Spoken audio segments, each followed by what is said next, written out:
When I was sort of thinking and talking with the Applied Section Committee about what we should do for this end of year meeting, I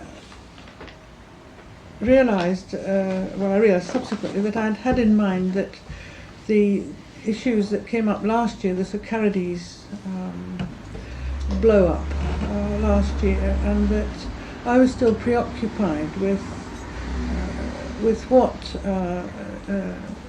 attitude the SAP has to homosexuality, and whether we could be thought of as being at all homophobic. My own view is that it's not part of a Jungian way of looking at things to be homophobic, that because we're working all the time with the opposites and how we live with different parts of ourselves, and that our gender identity is complex, and our sexuality is likely to be complex too, and there's no need to be regarding one sexual orientation as better than another. But I know that that's it's not a subject that actually gets talked about. So I really seem to have taken it upon myself to try and get it talked about a bit, which is in a way what we're here for tonight. That whether there is a Jungian perspective, a particular Jungian perspective on sexual orientation, and on whether certain relationships are more desirable than others. I think the more we're linked with clinical perspectives which are related to the psychoanalytic, the more I think we have to find syndromes and complexes to work with, and the more that happens, the more tendency there is to get into making differentiations which then become pejorative. But I thought that if we could sort of talk about that and talk along those lines, that we might begin to get to something interesting. I started off with the question of animus and animar. This little group met next door for a little while, and when we got into whether animus and animar, what those concepts actually meant, our discussion took off. So I hope it'll take off again, and I hope you'll get involved. But for a start, I think that it would be a good idea if we all introduced ourselves and said a little bit about why we're here, apart from having been invited by me to be here. But I'm Jean Thomson. I've explained my involvement. So perhaps I could ask the rest of you to do so.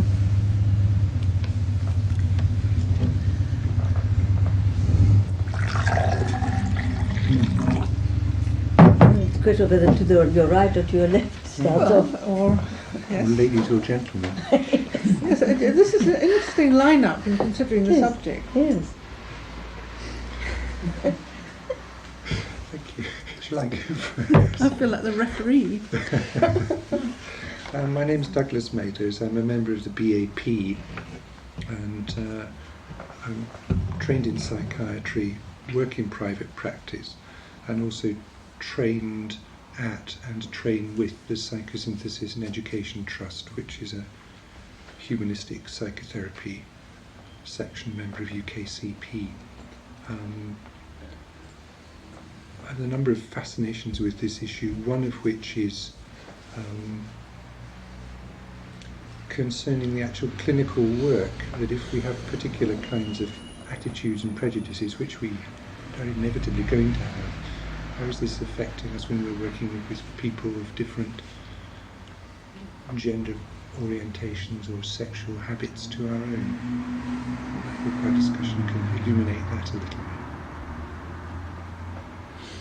I'm Christopher Hauke of the SAP here, and I was just thinking, I feel that's rather sprung on me, but what immediately springs to mind is that I'm not a Freudian, but really I find sexuality underlying so much of my clinical work, and it makes me puzzle as to what are we thinking about when we think about sexuality and gender and so on. Are we thinking about the body? Are we thinking about roles and personas assigned to us? Are we thinking about a metaphor for something else? Are we thinking about matter and spirit? What are we thinking about? And when I look at the literature, I say, what are they talking about out of all those? And equally, are we talking about something about development and the way boys and girls learn to be themselves? These are the bits of the jigsaw for me.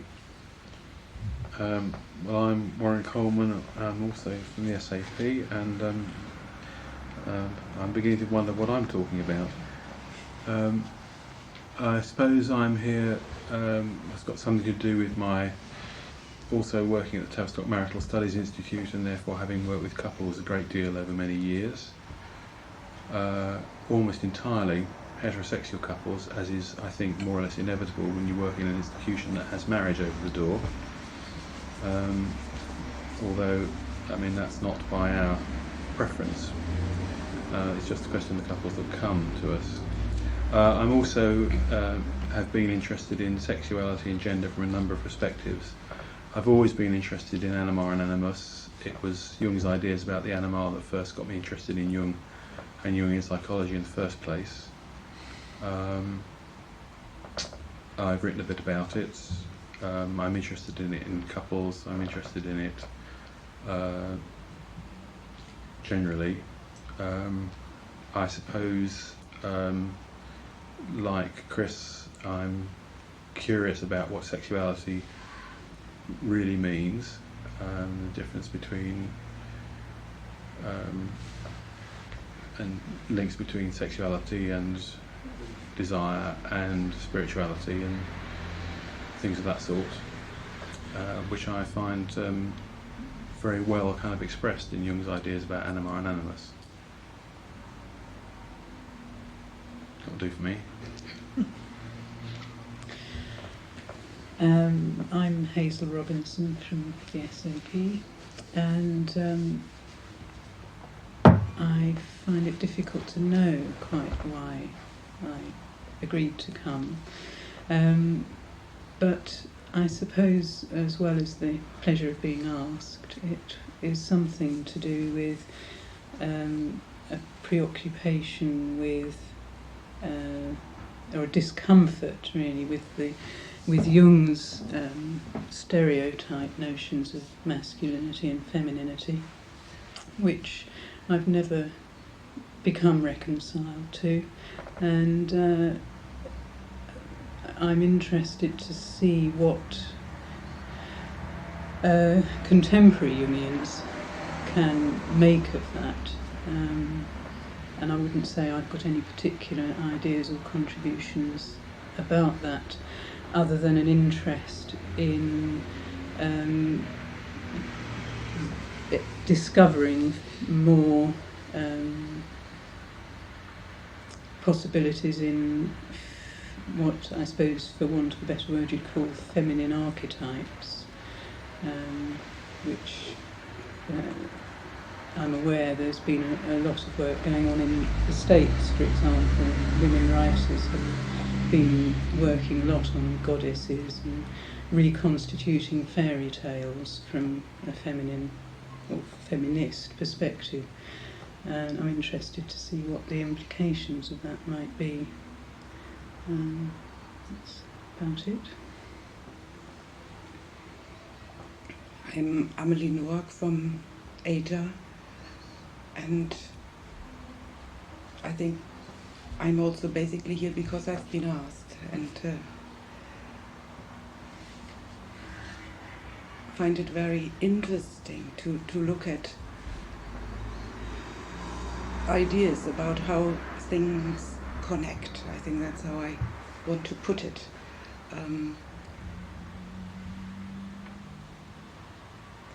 And for me that also relates to sexuality and animus and anima, and I wonder how I will connect with things that are said tonight and fit in.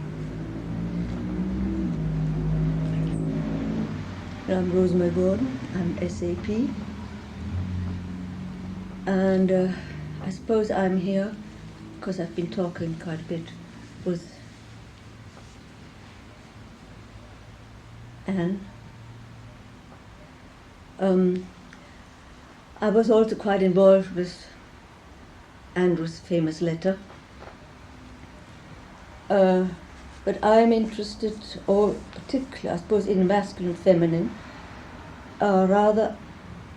Yes, I'm also worried about stereotyping, but I've also realized that we're very much affected by where we are, our culture, our era.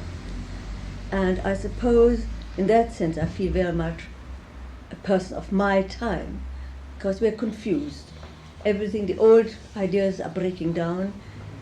What we thought was masculine, what we thought was feminine, what we felt people ought to be doing or ought not to be doing, all this has been thrown open in this century. And I expect that, well, talks like this, meetings like this, might help us.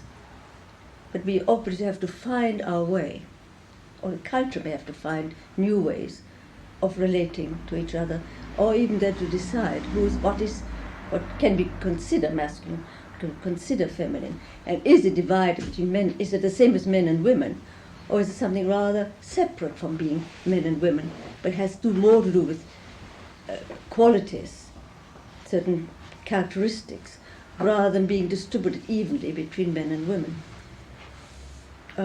I think I want to leave it at that point. Thanks. I suppose that one thing I should say is that none of us are representing anybody No. or any bit of the our organisations. But that I did ask people because I thought that they had different perspectives on the subject.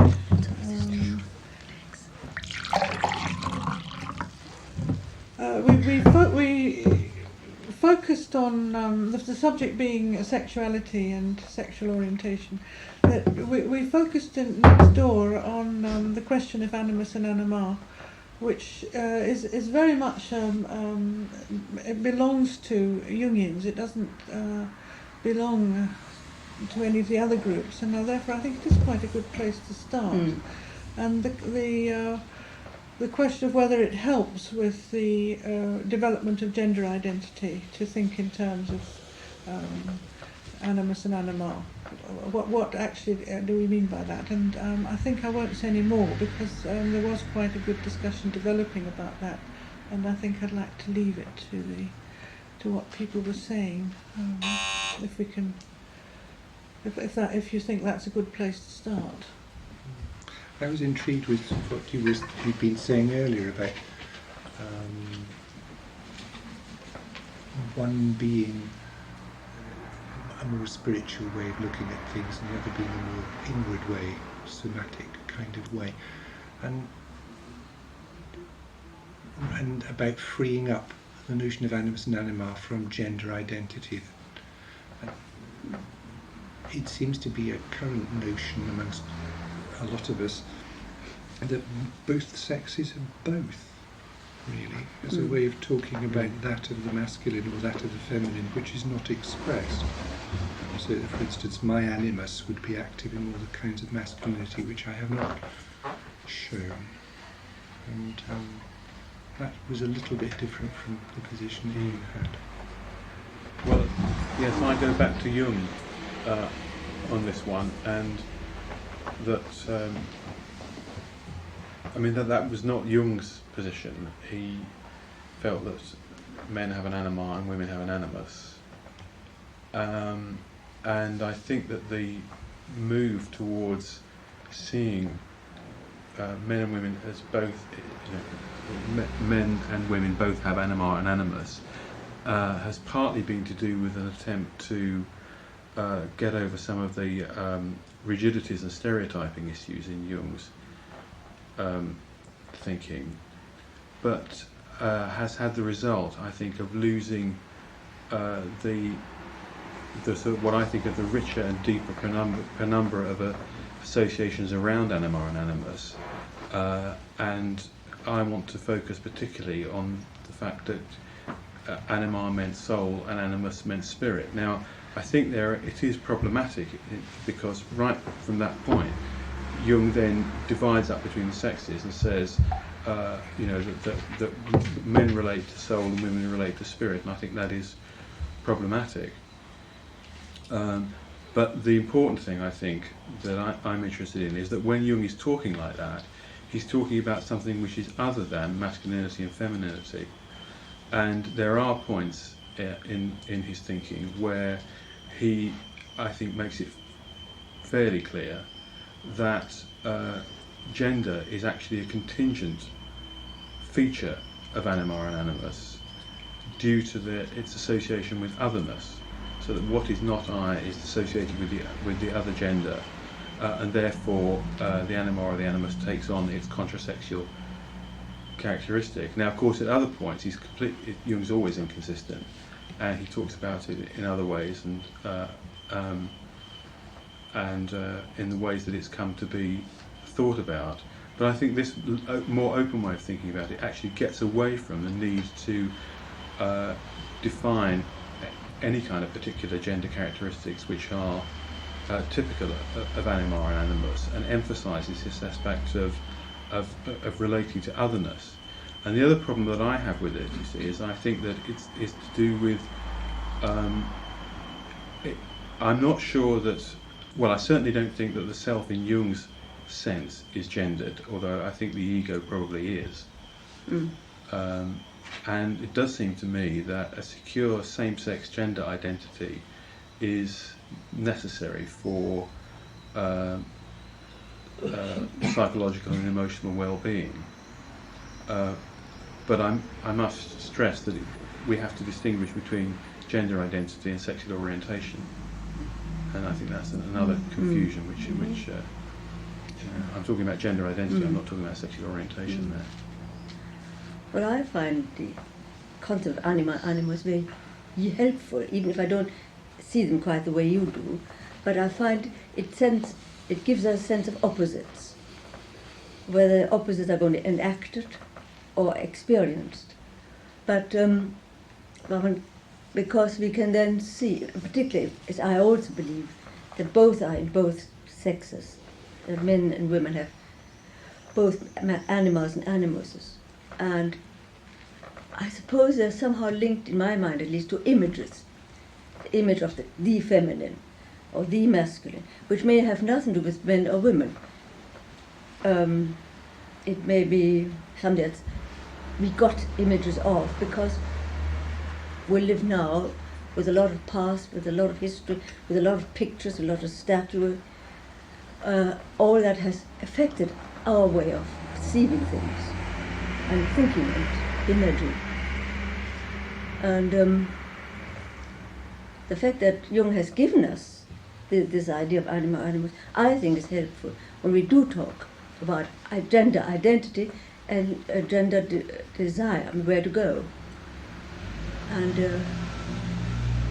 I feel, I can see even already in children, a certain identification with either one or the other. Very often little girls do behave rather like we think of as animals, little females. I suppose I still do see them as masculine and feminine, if not as men and women. And I make a difference there. I don't know if that makes any sense to anybody. I'm interested in the idea that they're opposites, anima and animus, because I have difficulty with that, seeing them as opposites in opposition. I mean, I suppose I think I'm more aware of each of the animus having opposites in it. In itself. In itself, and similarly with the animal.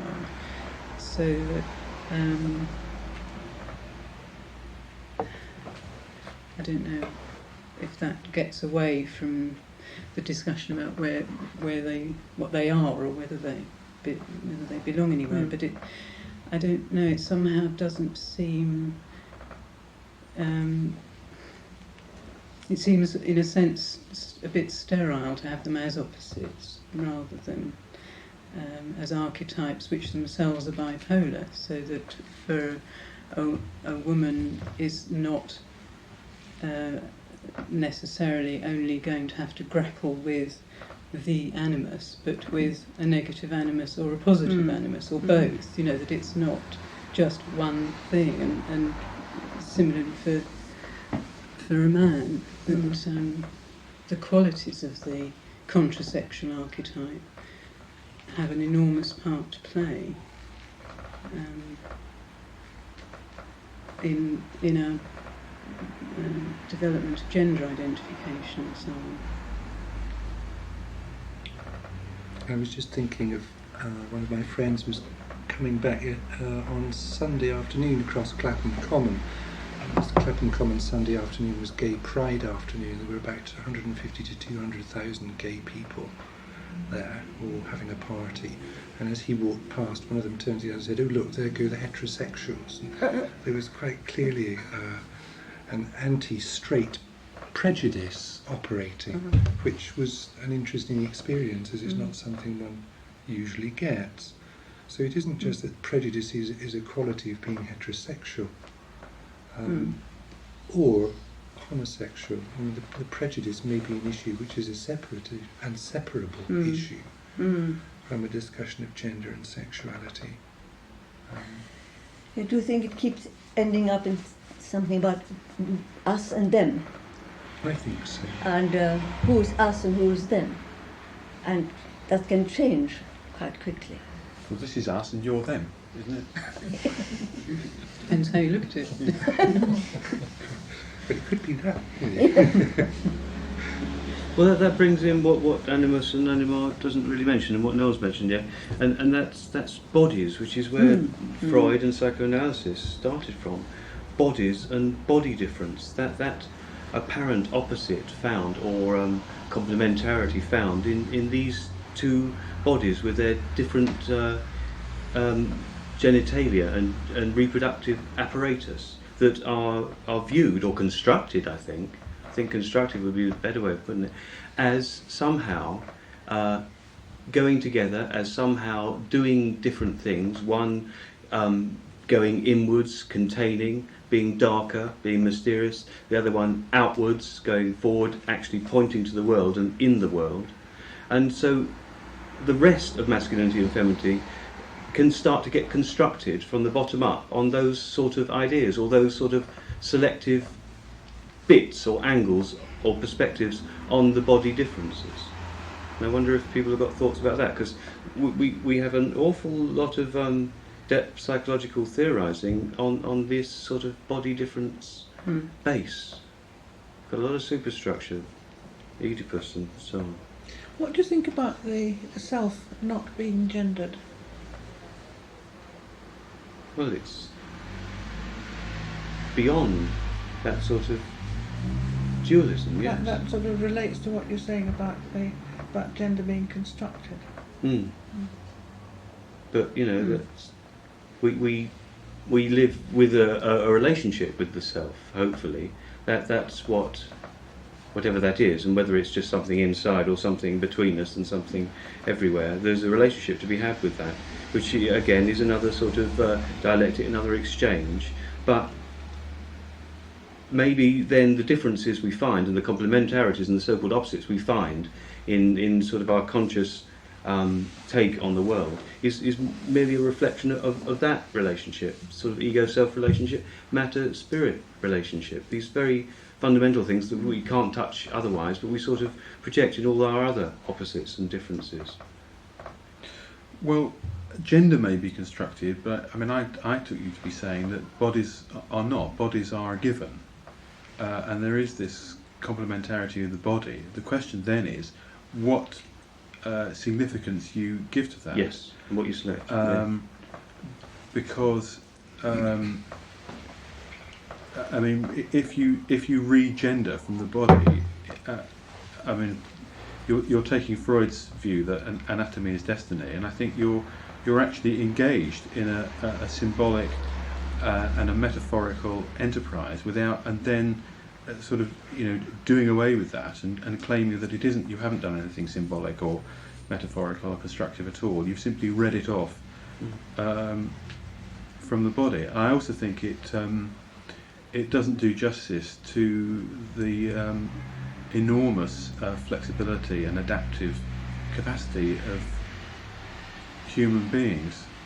But the other question that I've been very exercised by over the years, and I think this has something to do with working with heterosexual couples, although not entirely, is how much the image of heterosexual intercourse, which Jung used as an image of the conjunctio and of the hieros gamos, and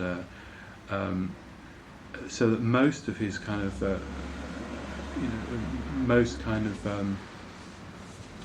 powerful and supreme images of the union of the opposites seem to be expressed by this heterosexual relationship. And I think obviously of the famous pictures in the Rosarium.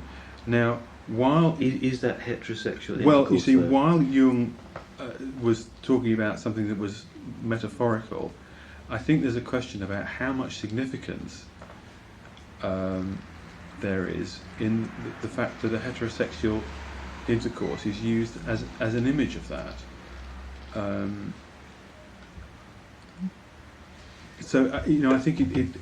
think we are confronted with not exactly heterosexuality, but with, I think, what you were saying about the nature and function of the genital and reproductive organs, and we have to have some kind of relationship to that, and that I think is difficult. You had something to say about that, didn't you? I was going to ask, on what level you were talking about heterosexual intercourse, because I could also understand the Rosarium very much as happening on a symbolic level, of one way of looking at the conjunctio of the coming together of the opposites and the different stages in that process, which uses, in order to describe that, something that is so obvious because of the two sexes that exist, that it lends itself for that. But I'm not sure that it necessarily talks about literal heterosexual Well, it intercourse. adds so much. It adds incest. This is a brother and sister, king-queen pair. Right. It's like with like, as well as opposites. Exactly. It's both, and it's the tension of all He talks in the text about all the different kinds of linkages, like with like and like with other. And they don't stay a couple for long. They become a hermaphrodite in the middle of all that, because there's an important development that starts off from, it's sort of inspired by heterosexual intercourse in a way as an image, but then... Yeah, but I actually, and that's what I said earlier, I wonder in how far it is actually talking about the struggle, of coming to terms with the parental intercourse, which is the origin and source where each individual comes from, and is not talking about something to be set up. And Well, I think there's a number of questions there. I mean, one is, and I think this is what I was asking about before, is what's the relationship between archetype and archetypal image? How contingent or is there some kind of significant or necessary relationship between the two? But the other thing is about just that. I mean, the relation to the parental intercourse. How do we come to terms with that? Well, it's interesting because if you're a gay man, then you're not going to be setting up for yourself a situation in which you're going to be repeating a parental type of intercourse. You're going to be having intercourse with someone who's got the same genitals that you've got. And if you're a gay woman, you're going to be setting up intercourse with someone who's got the same genitals that you've got. And if you're in that analysing people who are gay, and I'm analysing a gay man, then I have to be looking at the homoerotic experience that will occur from him to me and me to him. And if I'm using Jungian theory in a very straight, undiluted kind of way, the way that you're talking about, then it causes me a problem. Because what's going on in the sex between my male patient and me? And the theory, the bits of the theory don't seem to be there, or if they are, I don't know where they are, which is possible. What do you think about what Amelie's saying, that these perceptions about the king and queen, and the production of the child, which is an image of the self, isn't it? That's a regressive image because it's what has been experienced, but it's not necessarily what is it's leading to. I mean, that's what I was taking from what you said. But it's also the nucleus of the self, you know, and one's own identity. So it depends how you look at it. About what you do with the self. Well, it suggests a problem in the analysis. I mean, a sort of literalistic problem is that if I'm with a gay man as a patient, we're not going to have intercourse and have a baby. I mean, there's a difficulty with it literally, but there's also a difficulty with it as a symbol. Is it going to be a symbol which he, as a man who's not choosing not to have children, is going to be happy with?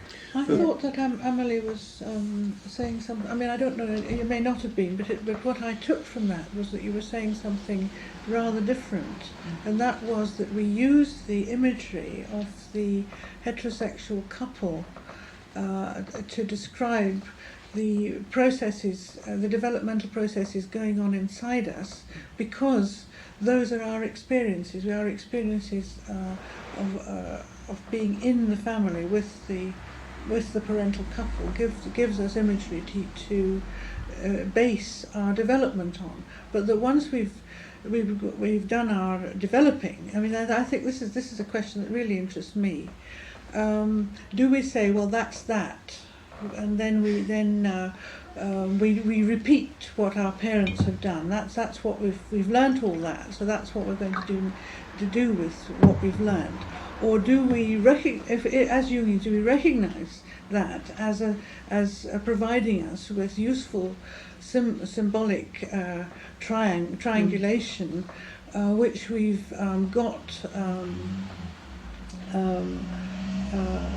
from our experiences, to use as we develop our thinking and our knowledge and our whatever ourselves are leading us to do, including developing the way our sexual orientation goes.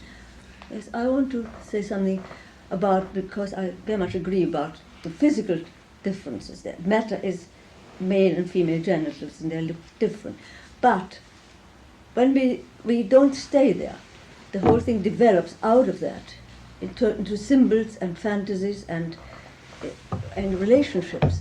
And just as in a originally Freudian idea, that was the lamppost represented the penis or whatever. So something represented always went back to the genital.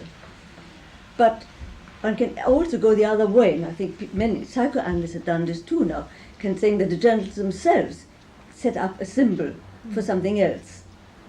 And so I think we live no longer just with matter, but we live with the symbols that the matter inspires in us or leads us to. And I think we live particularly as analysts, we relate to all this in a different way, in different situations. Our situation with our patients is one thing, our understanding their symbolic language, our problem of understanding our own symbolic language, then the influence of the culture from which they come, in which we are. All this kind of creates an enormously complex picture for all of us. And this is a far, far from neutral culture, especially when we come to Absolutely. talk about these things. Yeah. So that, Freud and many post-Freudian since still talk about the female lack of something. Now that is a particular reading of the difference between the genitals, the female having a lack. Yeah. Well, actually, Freud said that both sexes had a lack. sorry, but he did. Right, yeah. Sometimes. But One had to come to terms with the lack. what I was going to say is it becomes a lack when in a patriarchal society the male and the masculine retain power and keep a regime where that power is constructed in that way. And so it could only be a lack, and it could only be felt like a lack by some women in some circumstances, or a lack being expressed in these sort of terms. And isn't it relatively recently that in our practice, and also perhaps amongst our friends, we find many more men envying women? Freud never saw it that way. That's right. He felt all We're women meant to have had more of what the women suffer are penis meant to envy. already have. Yeah. But certainly can find penis envy in male homosexuals as well. How big it is, how small it is, and so on. So I think when we get to this level that we deal with how symbolic is it, how much of abstract is it, how is it felt, how is it experienced, where does it come from, how permanent is it, how does it move? This envy of women's capacity to make children and to be women is, I think, relatively recent. I mean, I don't think we had many of that in the 19th century. I don't know. You might say that it's been recently acknowledged. Well, you meet it also. Well, it was there in the 14th century. There's a lovely book called The Book of the City of Ladies by Christine de Pizan, Yes. which is her riposte to the prejudice that men had against her because she was able to have babies, and she was also able to be intelligent and write books and do all kinds of other things that women were not supposed to do in the 14th century. Yeah. So I don't think it's a new thing. No. I think I like Warren's idea. I don't know if you've mentioned it, but it's in connection with all the things you have said, that this is a fundamental problem of otherness and individuals, and to be a person, to be an individual, that it requires some sense of self and otherness, which is played through in all sorts of ways.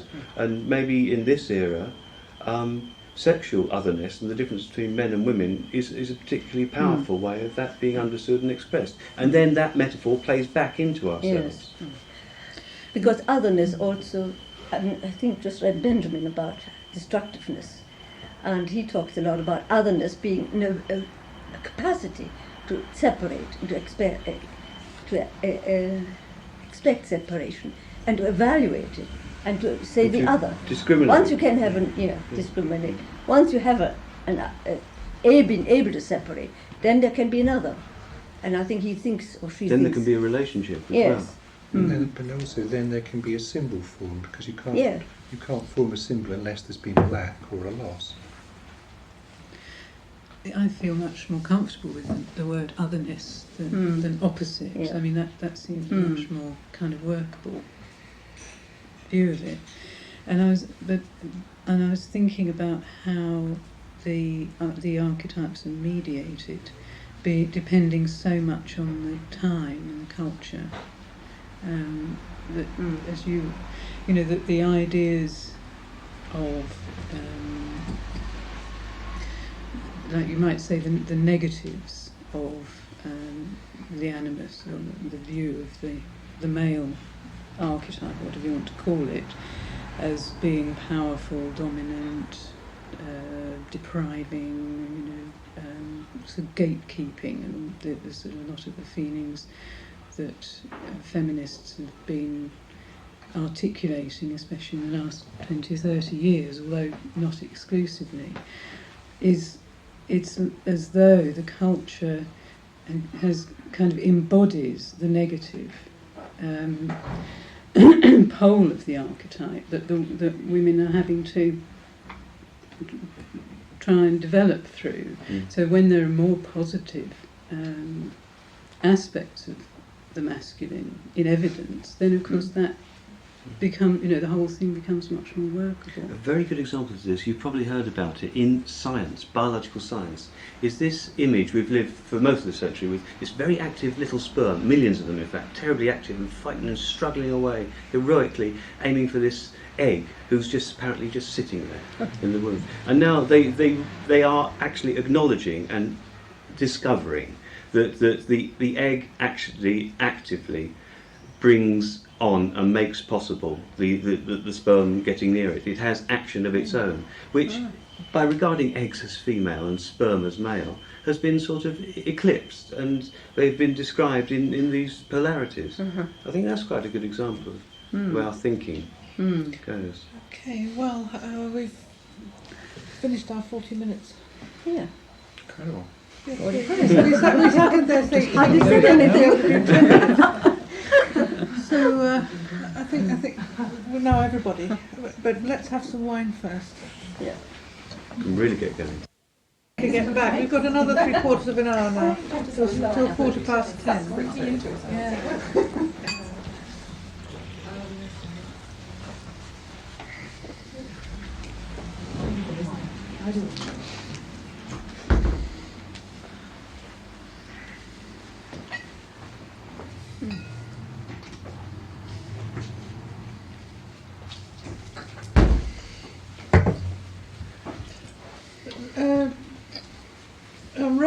Rosemary was saying that she thought that even the appearance of men and women has been changing, and I think that's true. That there's less difference in physical appearance of men and women in general. I suppose young men and women, one might say, and that women are becoming taller and more muscular and so on.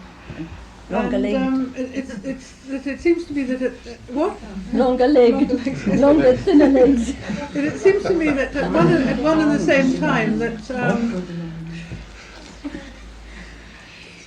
that there's a desire to do away with tremendous differences between the sexes, between the genders, and a fear that if otherness and difference is done away with, that we'll end up with everybody being the same and merging back. I suppose the ultimate fear is the fear of merging into the collective and being lost again, that the self ceases to exist. So that it seems to be that those two things are in fact going on at a sort of macro societal level, and that that homophobic fears have to do with that. That I suppose that most homophobia is about the fear of sameness, and I don't know where one would take that. I'm not sure it's to do with sameness. Maybe almost the opposite. I mean, the homophobic male is terrified of masculinity being lost, or that here are men behaving as if they were women. And that must have to do with their own fear of their own masculinity being somehow in trouble or so they have to make sure that they're as masculine as possible, so yes, they're not, absolutely, they don't become too much like women. So is it a fear of freedom then? A fear of freedom, a fear that other people are taking a license that yes, you couldn't allow yourself to take because it's too unsafe? Yes. Fear of freedom that go also presumably to do with, in males at least, homophobic males, with the relationship to mother, and getting caught up inside the mother. As some of the homosexuals are very closely tied to mother. But I think the male homophobic is very scared of females and women and mothers, I think. Fiona's question about fear of freedom. Joshua's a question that I think I've wondered about the difference which exists in sort of crude cultural groups, in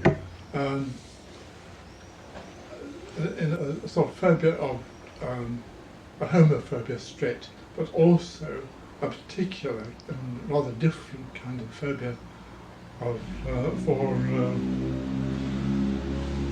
the indefinite, the bisexual, or the undeclared sexual identity, gender identity. And I said that both occurring in crudely oriented groups, primitive sort of groups. When I think about it, I've heard the fear of the hostility to the indeterminate gender identity I've heard that expressed by cultured and intelligent people, more and more perhaps. Is the fear of being uncertain as to who they're meeting, Yes. and they want it clear as to who. I think I think it's about the fundamental need for certainty. I mean, people who talk about the way in which gender is socially constructed point out that gender is the first thing that is assigned at birth, as though in some way there's nothing kind of archetypal about it. It's just something that's kind of culturally imposed. But I think what I think is interesting is that if one thinks about that need to assign gender at birth as being the archetypal drive, the archetypal need to create categories, to create differentiation, actually to create order in the world. And I think the issue about the indeterminate gender is that it threatens order, and it's one of the tensions, one of the oppositions that I think we centrally work with as analysts between order and chaos. Yeah. And it's not only order. Order is very important, but it's also order about letting us know what sort of relationship is possible with this other. If it's a little boy or a little girl, we have a different approach, as you say, and that's well documented and studied. And so the ambiguity of the person who isn't being clear about who and what they are doesn't permit us to be clear or sure about our relationship to them, and thereby lies our anxiety. Yes, but it's also about the symbol, isn't it? Because it sort of denies the symbol of the woman, the mother. I mean, children find it confusing. They're trying to work out sort of, well, what are these gay lesbians? What are they? I don't know that's necessarily true, Anne, that these children find it confusing. We had 3 gay friends round to dinner on Friday, and it said to our kids, this is John, X and Y, and they're a couple, and this is Z, who isn't part of the couple. But they know Z had a partner A, and that these were people who were partnered with them. They didn't find it. No, that's fine. I don't mean they can find it confusing at that age, because they don't. They're very tolerant. They find it good, but I still think it's because the symbol of the woman, the symbol of the man, is confused. I think that's where the difficulty lies. Actually, our daughter, who with a different male gay couple, saw their bedroom and said, "But where's their mummy?" Yeah. Yes, because that's the way children think. Of what you were saying about the mother. Where's your daddy? They asked me. I mean, where's your husband? Yeah. But I was thinking also what the group was saying before about images of union, and that the king and queen of this image of union, of the parental couple, and that's a sort of archetypal image. And thinking of children who are born of, say, lesbian women who haven't had a concrete, actual union with a man, where it's it's been varicose syringe. That's how they've conceived their child. And what sort of image will that child have? I think that's fascinating. Well, you can't get much more symbolic than the king and queen, can you? Well, but there's not much actual reality to fill out the symbol. No.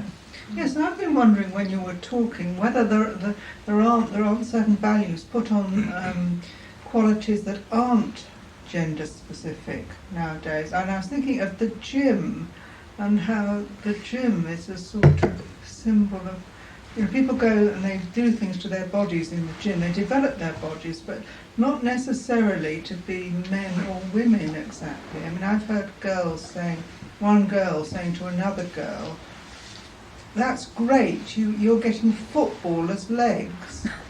But football doesn't mean male footballers, it's something else. It's something, it isn't to do with men or women, it's to do with another quality, which doesn't relate to gender. And I'm wondering if there are these other things like that. How do you know? when you say that and make that statement. Well, it was so in that case. No, I mean it could be. It could not mean that quite.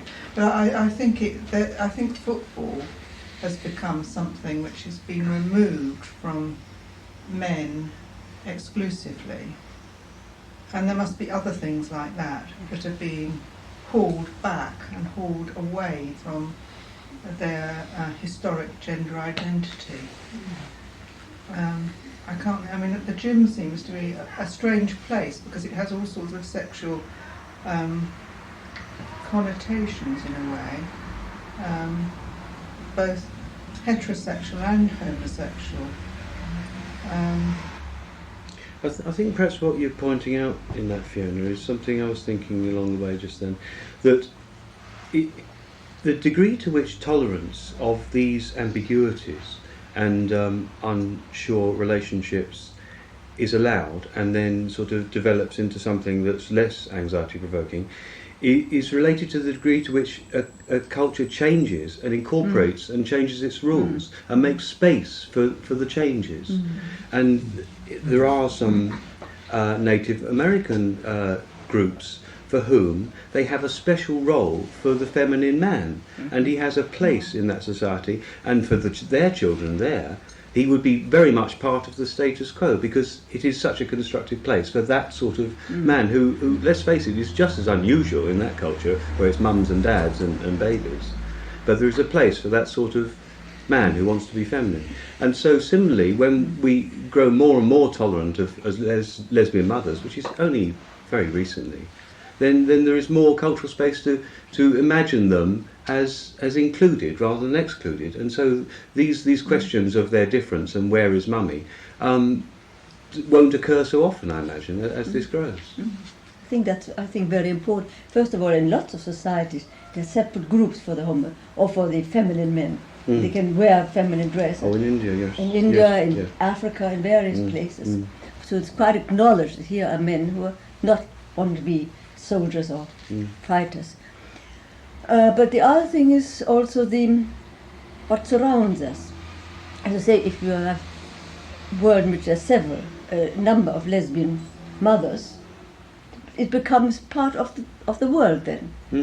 The question is really hasn't question of, again, what I said earlier about us and them, and how much do we have to divide and separate people, or take them, if they're different, should we eliminate them? Can we bear differences? Can we enjoy differences? Yes, but in that case, the differences are all right because it's all part of the structure. It's not like a sort of general chaos when one doesn't know which is which. No. With those ones and those ones, you know where you are. But it threatens chaos for many, many people. At certain stages of change, chaos is threatened by these changes. In transitions, isn't it? Yes, when the boundaries are moving. Yeah. Yes, well, I was wondering whether we could be challenged by these differences, because I think the sort of rather sort of what seems to me as a rather sort of comfortable sense that culture is changing and we see that and we understand that and we accept that seems to me to lose the question of what does it mean? What effect does that have on what we think gender is, sexuality is, parenting is, mothers and fathers are, and also how we are challenged in our own conceptions and preconceptions by difference.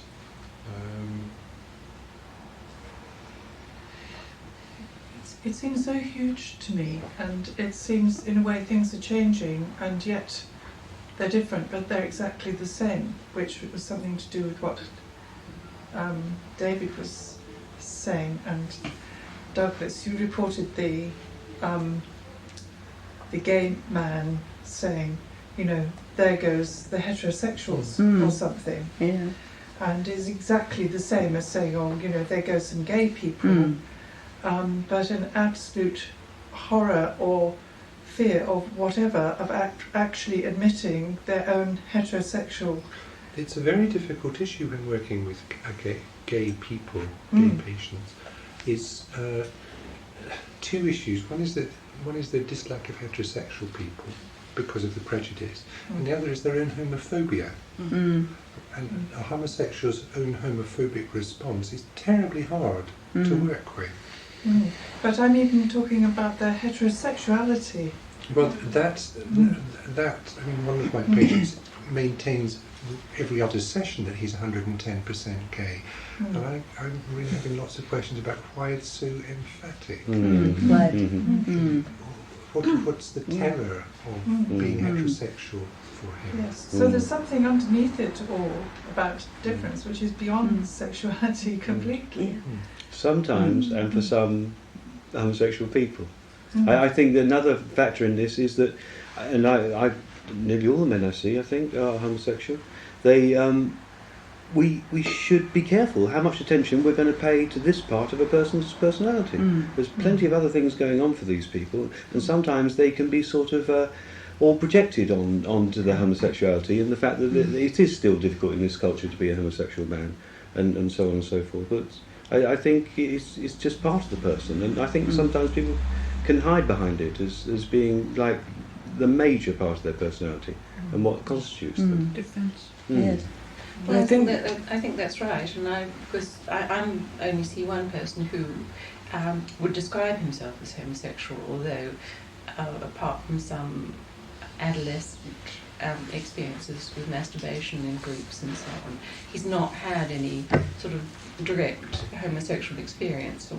He has a lot of homosexual friends, but working with him, and it very much relates to my experience of him, what you say, that we've gradually come to understand that he sort of quite early in his teens labelled himself homosexual, very much to determine the issues of identity and who he was, which were for him very terrifying and left him in a chaotic state, and that sort of determined so many things for him, and sort of gradually trying to understand that and get behind it.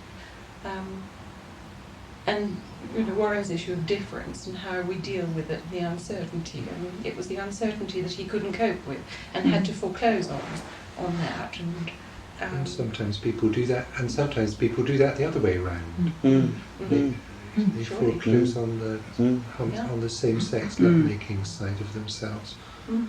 And that's what I'm actually thinking about. The word separation came up earlier, and I think it got a little bit lost. Yes, we are talking about difference, but I'm wondering if whatever one's sexual orientation is, one is always frightened of what one identifies with, because that would be linked to losing one's own sense of self.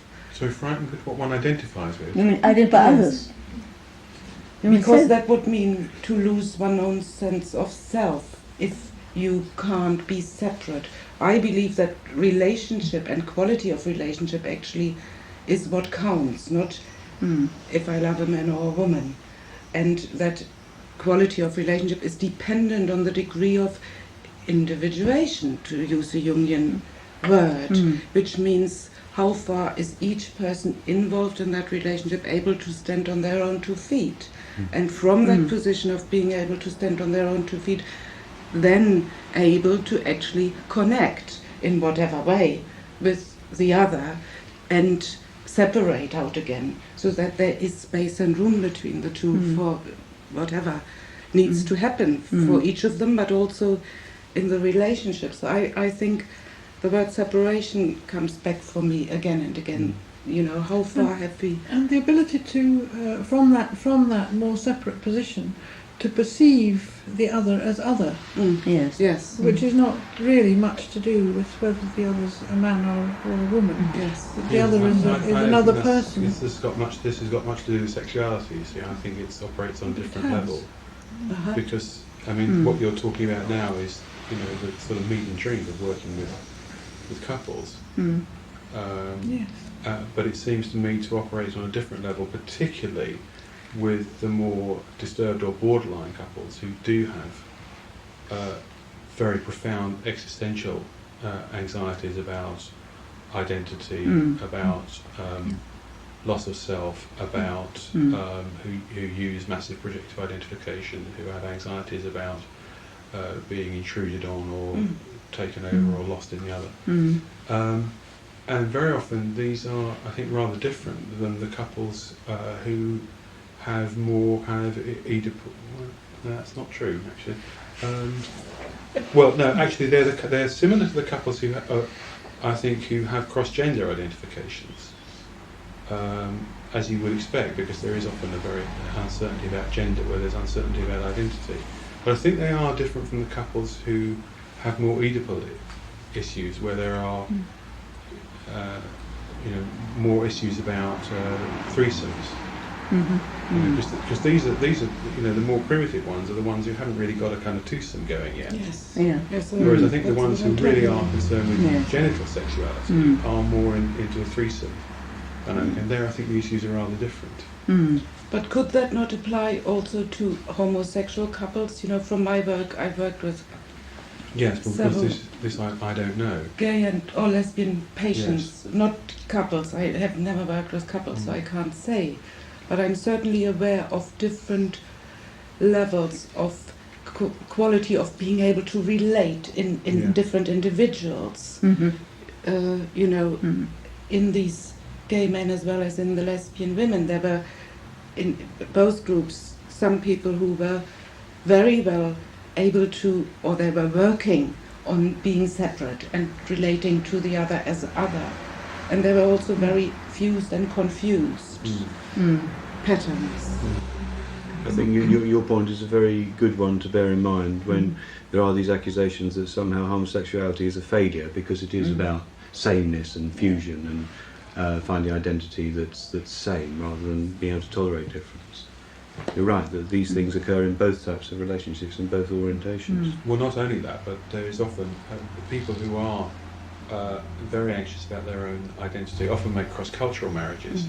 So there is a rush into a kind of surface difference, Or exaggerated as a defence against the fear of fusion. And I think it's very likely that the same can apply in people, perhaps the kind of people Douglas was talking about, who make a premature heterosexual choice because for them the homosexual issues are too much wrapped up with the fear of fusion and merging.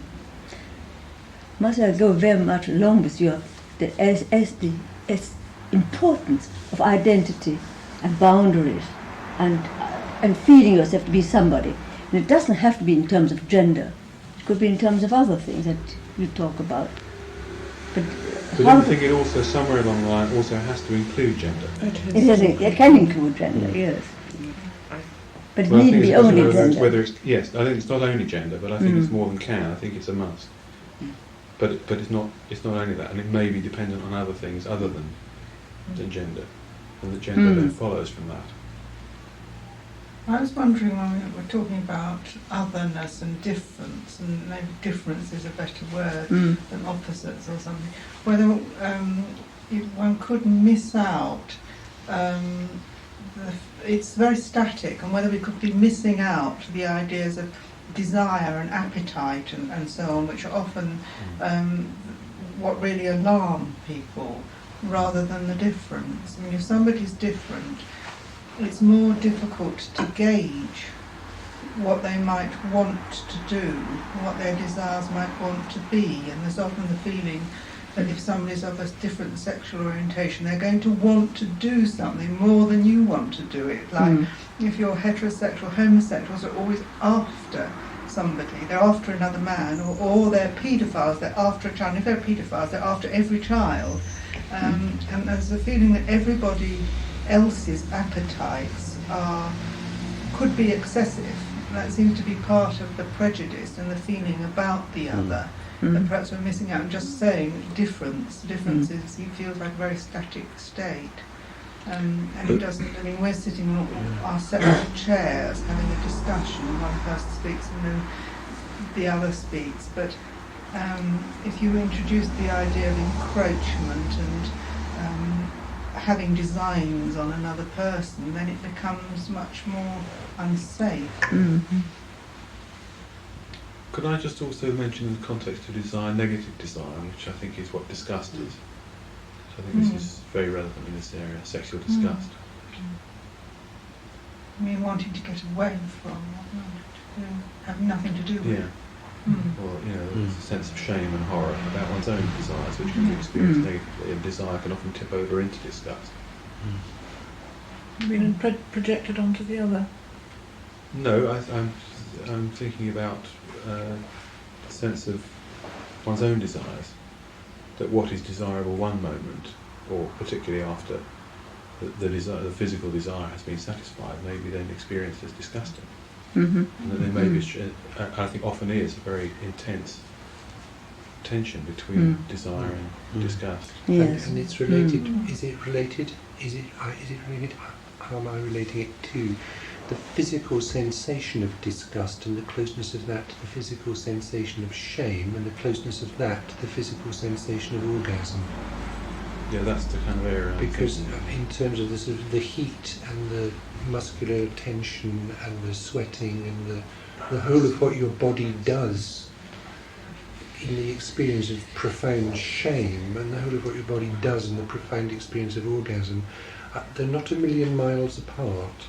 I mean, if we mapped out which bits of our body are more aroused, experience arousal during sex, and which parts of our body feel hot or aroused during shame, would we map the same things on ourselves, or would we map different things? Do you see what I mean? Yeah, I do, but that's rather like those horrible theories, cognitive theories of emotion, that you're feeling something and you read it, and therefore then you know what emotion you're feeling. Because I think there's a whole area of prescription about these feelings and what is allowed, and where it's allowed, and where your desire is allowed, that goes back,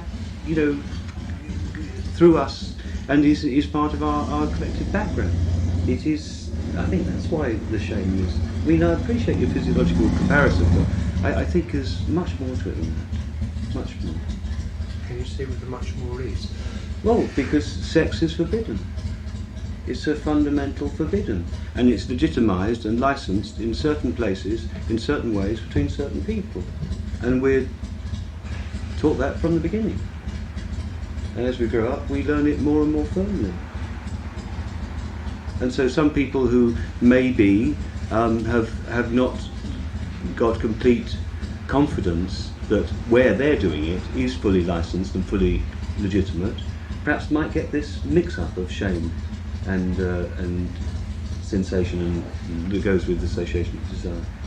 So you don't think the shame has to do with physical experience or sensory experience? And you don't think just because you're sweating or peeing or whatever, you don't feel shame?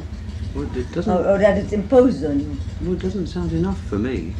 But doesn't the shame, coming back to what Ryan was saying about the gender sort of being imposed fairly early on, and that all sexual activity, passion and desire, takes you out of anxieties about, presumably you've got it sort of right enough, your culture will accept it enough. So you go with your desire, and you get carried over that area of difficult, anxiety. Who am I in this? Who is this person in this? What's happening to my body, and what it's doing to my normal sort of equilibrium and so on. You get drawn into the sexual experience. Then it's over, and then suddenly you're back with yourself again. I think, what have I just done? And I think that's perhaps where the disgust comes in. The sort of aftermath of the, when you fall out of that collective containment, and you're back with yourself, and if those issues of identity haven't been determined sufficiently, if you're not sufficiently connected to yourself and your own body, then you're suddenly back into that chaos, and you've got to find a way to deal with it. And I suspect that's where. Is some of that shame then to do with guilt? I mean, some of what you're talking about to do with guilt, isn't it? Which is a different thing. That shame is more a self-experience, as you're describing it, and the guilt is much more I'm talking about something ego else. experience. And one can be a defence against the other. See, I think the argument that I think that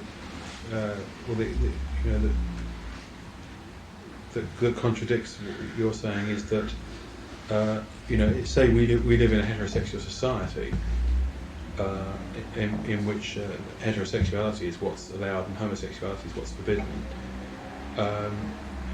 But the homosexual does not necessarily experience this. He may experience, I'm just thinking about the homosexual male, he may experience disgust in relationship to his homosexual activity, but he may also experience very strong disgust in relation to women, and the whole notion of women's genitals, for example, which is not about what's forbidden, it's about something which is much more rooted in itself. Yes.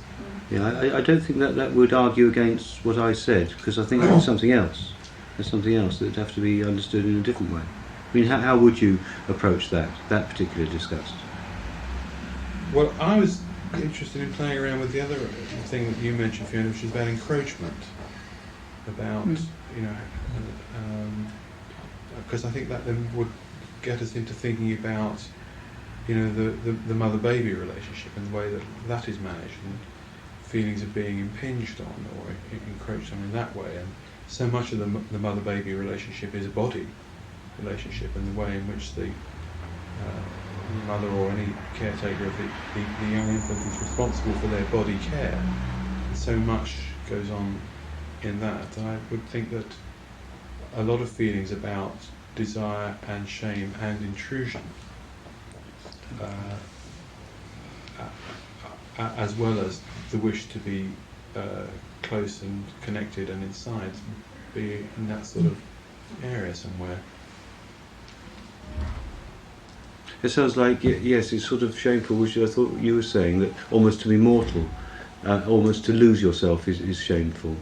But, and when you come back to the body and to the individual self, that feels, it's the disjunction between having lost that or having sort of overcome that and dissolved that momentarily, then it feels the mortality and the individuality and the separateness of one's self and one's body from the other seems somehow wrong. Well, it's who are you after that? How has it affected? Presumably part of it is how has it affected your relationship to the collective or to yourself, or what's happened in, with Warren saying, what's happened in the mother-infant experience? Has it put you beyond the pale in relation to mother, or is it something that can be received joyfully, or is it understood by the other? Yeah. There's a lot of it, the mother-toddler experience, whether the toddler can toddle off and the mother can nurture the separate bodiliness of the child who's become physically able to separate, or whether the mother's narcissism extends to the child in such a way that the bodily connection becomes intrusive. Or will she receive it back, having done its toddling off? Yes. But the test of that surely is the capacity to be able to give oneself up to the other. Is that not a? I mean, sort of theoretically, I suppose, is that not an ego capacity? That that if you've got to this separateness that we were talking about, that it's possible to give up the ego, to give oneself up to the other, without guilt. And sort of one of the tests that in homosexual literature about being homosexual is finding that that's possible with someone of the same sex, where it's been impossible with someone of the opposite sex. And presumably, I think that probably applies to, obviously it applies heterosexually, and that the extent of the shame and guilt that heterosexual people feel suggests that they're denying something about their sexuality, or else they've not arrived at this capacity to feel that if they give themselves up to the other and get into some kind of merged state for a while, that's not a bad and terrible, dangerous thing.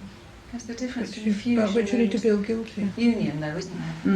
Because I was thinking, particularly when I'm thinking of, she experiences, I think, fusion with her woman partner, and when she comes out of that, she feels disgust, complete disgust. I mean, and I think that's something to do with abandonment. That she's actually become one with mother. Mm. And That's then- not specific to homosexuals, is it? No, No. I don't think I'm saying that. I'm saying that there is this difference between the fusionary experience, which engenders disgust, and feelings of abandonment, and the union, which is, as you say, a more whole. Can I mention something else? Because I did a lot of Freudian reading, well, quite a bit, to prepare for this.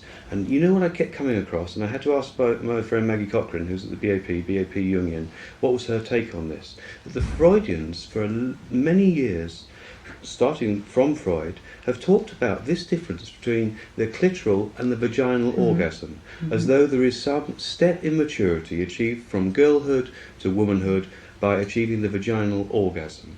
And I think that Maggie Cochrane, is right about this in what she said, that it's not so much about bodies and about stages of development, even though it's expressed almost literally in that way, but it is about the capacity for a person, for men and women, and men and men and women, to achieve a union that is a mutual shared union rather than a mutual masturbation, which is how she put it.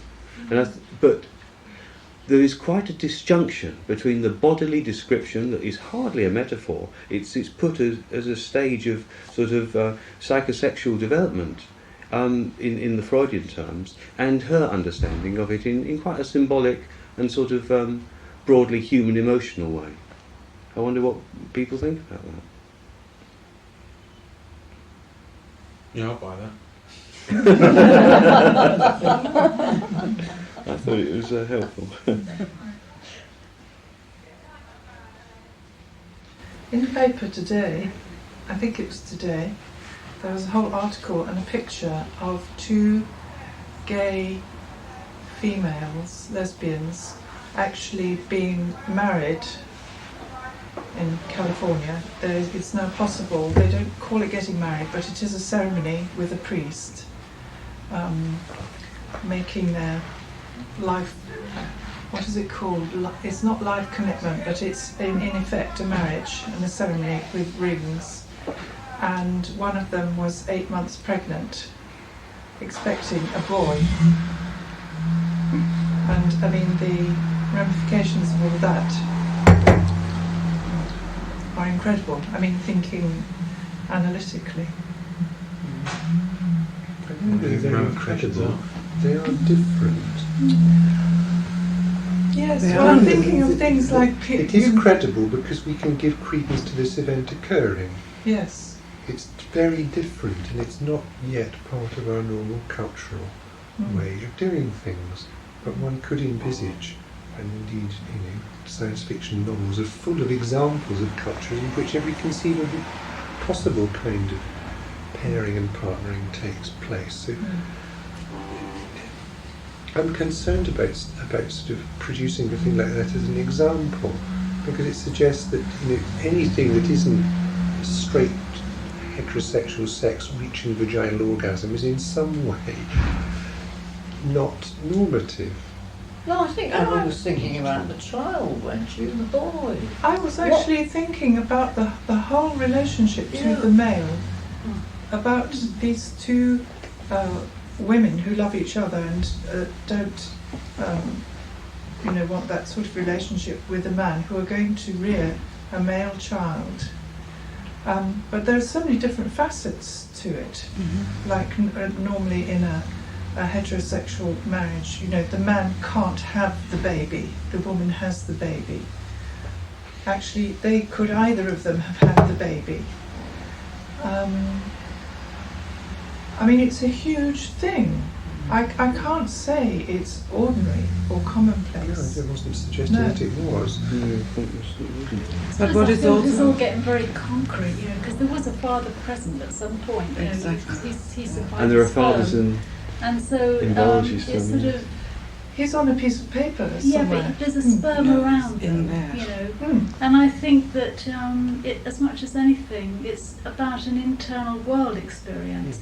And there's no reason why a little boy brought up by two women can't have his own internal world of male and female. And I suppose I wanted to go back in some way to what was brought up right at the beginning of the talk, which was about whether men have anima and animus and women the same, or whether the anima is a male thing and the animus is a female thing. And I think that it's a confusion to think of the anima or the animus as masculine or feminine.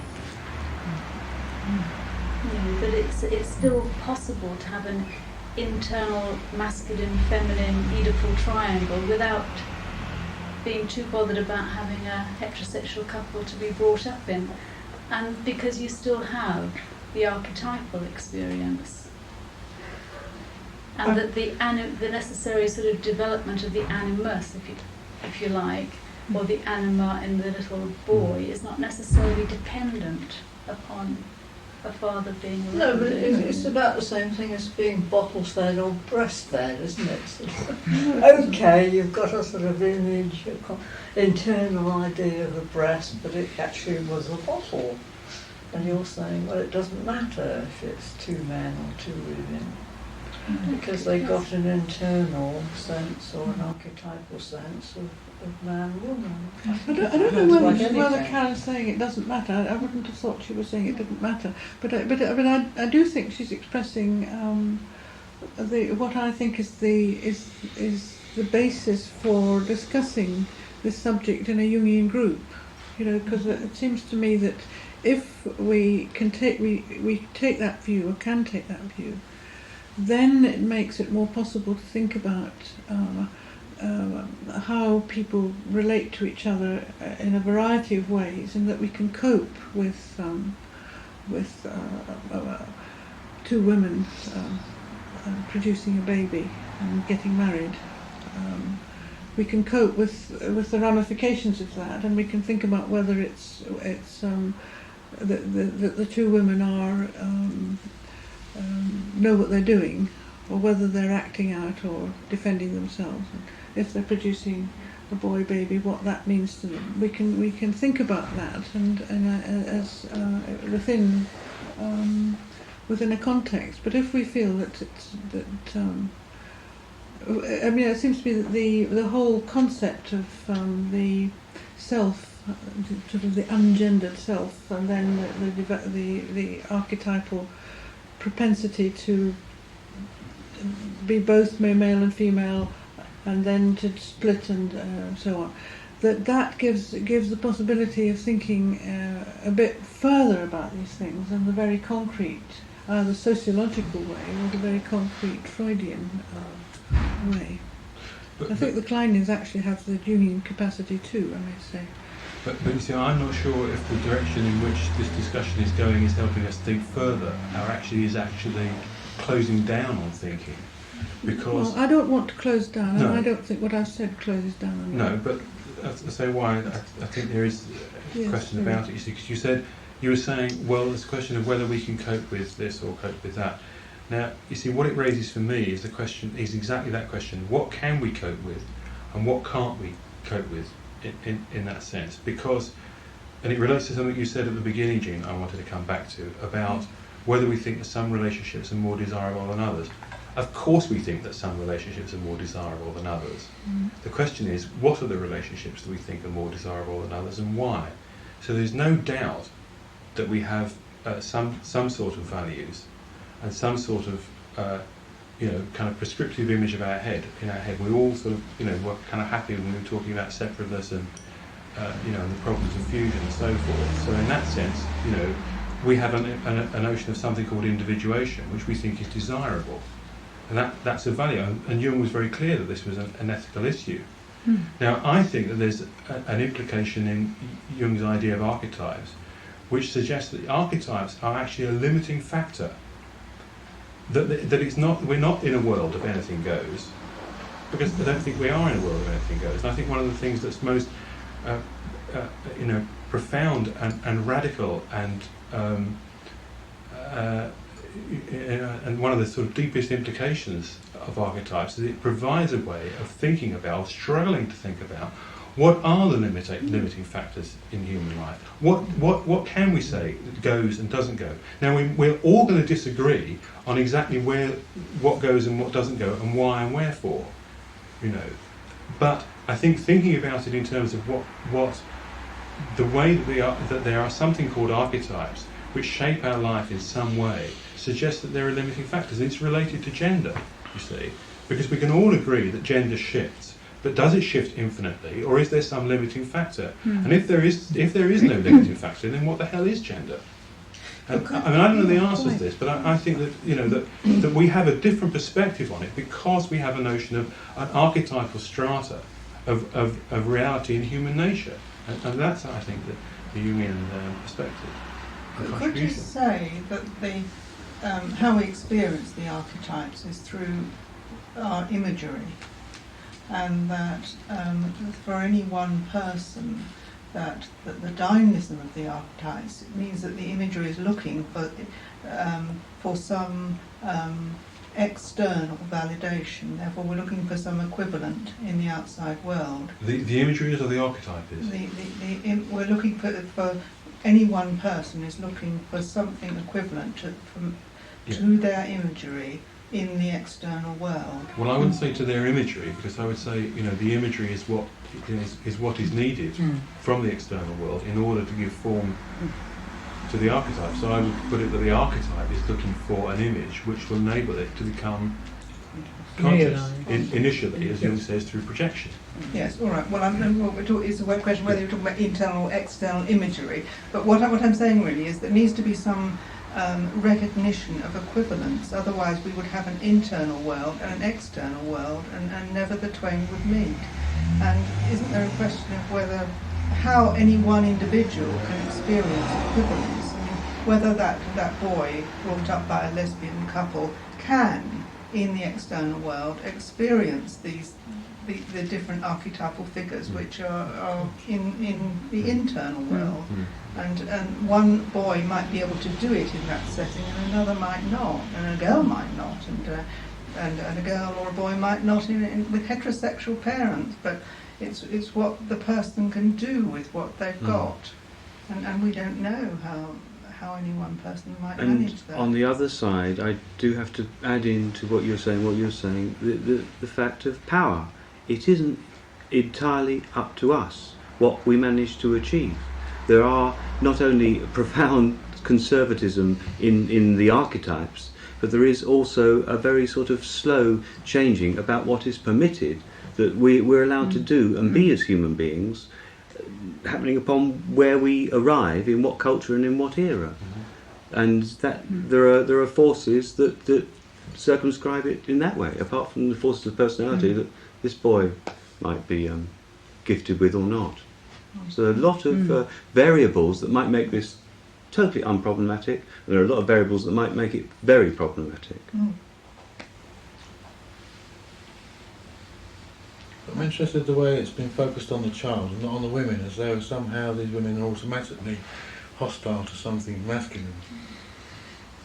And yet after the war, thousands of women who were widowed brought up lots of children in this country, and somehow we feel that 2 women is worse than 1. But their internal relationship to the man was different. I mean, that's what this baby will be bumping up against. Liz, I do think you have to differentiate between women who want to live with each other and are in a sexual, romantic way. They're forming a couple, and their capacity to relate to men and their families and the rest of the world. Because women want to live together. And they're drawn by their orientation to do so, it doesn't mean at all to say that they're not living a perfectly ordinary life in other ways, with plenty of relationships with men. Now that's what I mean. That's what I meant by that one would need to know a bit more about these 2 women and how they'd arrived at this decision, which in a way is extraordinary, because nobody gets married nowadays, do they? So why do they suddenly want to get married? So they decide to get married, and when they're having this baby, what's that about? And one can actually ask those questions if one has got some kind of capacity to see them as a couple of women, a couple of people. I think we still talk mainly about men and women rather than the sort of relationship. And I thought there's another concept of Jung's that I might be helpful, which is contained and contained. Because a couple may be either both containers or both contained, or they may exchange this. So that one of them, in there are two women there, is one of them acting the container and the other contained. And it doesn't rely on their gender or their sex. No. But there is also a sociological perspective, isn't there? Because, this child is not going to be brought up in a house and never go out. So it's a question of how the world sees the two women as well. Yes. And if there are thousands of families of this sort, there'll be much less of a problem if there is going to be a problem than if it's a very rare domestic setup. I was thinking of it in terms of a concretisation in the larger group of something that we were talking about in the smaller group, when we were thinking about the difficulties, the real difficulties that people who are gay and born into straight families have. Because this is like the mirror and the reverse, isn't it? Part of the difficulty is that if you are gay, you can't help, usually up till now, being born into a straight family. So you have a whole sort of familial dilemma in how you make images for your own archetypal patterns. And perhaps one of the things that we haven't talked about enough are the gay archetypes, the homosexual archetypes of the homosexual within the archetypal, or the bisexual, the trickstery figure who's both male, female, neither male nor female. We've spent a lot of time talking about animus and anima, and I'm just realising we've sort of got to trickster within about five minutes of the end. But that seems about the kind of place she would appear. You've also slipped in the question about whether gays and lesbians are born or made. Because you talked about people being born into gays being born into a straight family. Well, the You thing mean they aren't? You tell me. Actually, we do have to come to an end. I just feel that's a marvellous discussion we've been having, and this is just opening up all sorts of issues that don't get talked about, that need to be aired and understood a bit better. I would just like to thank you all very much. I think I want to thank Jean for bringing it up and organising this. Let's give ourselves a clap.